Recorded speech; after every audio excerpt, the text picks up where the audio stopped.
Physical security is a set of security controls put in place to ensure that only authorized personnel have access to the equipment, resources, and other assets in a facility. Physical access controls refers to the selective restriction of access to a location and is most often accomplished through a number of broad security methods that will both control and track who is entering or leaving a location.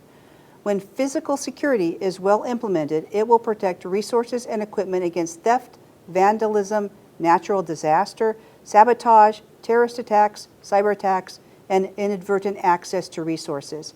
Physical security controls can be determined by identifying your security risks and assets, then prioritizing the highest priority risks and assets. Physical security policies and procedures to protect your systems, data, and people should follow best practices as defined within industry-accepted standards, such as NIST 800-53. Let's discuss some of the controls you should include within your physical security policies. First, physically secure your location with the following physical access controls. Data centers or server rooms and other sensitive areas should be secured to avoid unauthorized access using keys, key cards, or biometrics. Only authorized personnel should have access to both the rooms and the management of the systems or key cards. Change combinations or remove access from terminated employees. Security equipment needs to be maintained, monitored, and tested. Sensitive information systems, desktops handling sensitive information or data should be placed or positioned to prevent unauthorized access or viewing. Maintain and regularly review physical access logs and keep the logs for defined periods of time. Second, physically secured locations should be prominently posted and separated by physical controls.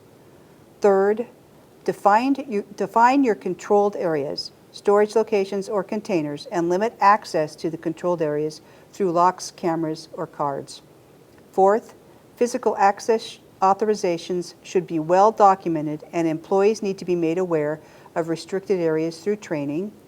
Fifth, monitor physical access to offices and secure offices with systems that detect and respond to physical security incidents with logging and reviewing capabilities. Sixth, control visitor access by using visitor procedures such as a visitor sign-in sheet or a visitor log with an ID check. Provide visitor badges or require escorts when required in those areas that are not public.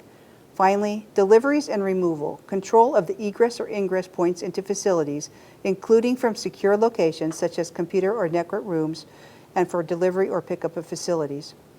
Physical security is a continuous effort, and at no point can it be considered perfect. To continue learning about how you can strengthen your organization's physical security posture, head to kirkpatrickprice.com.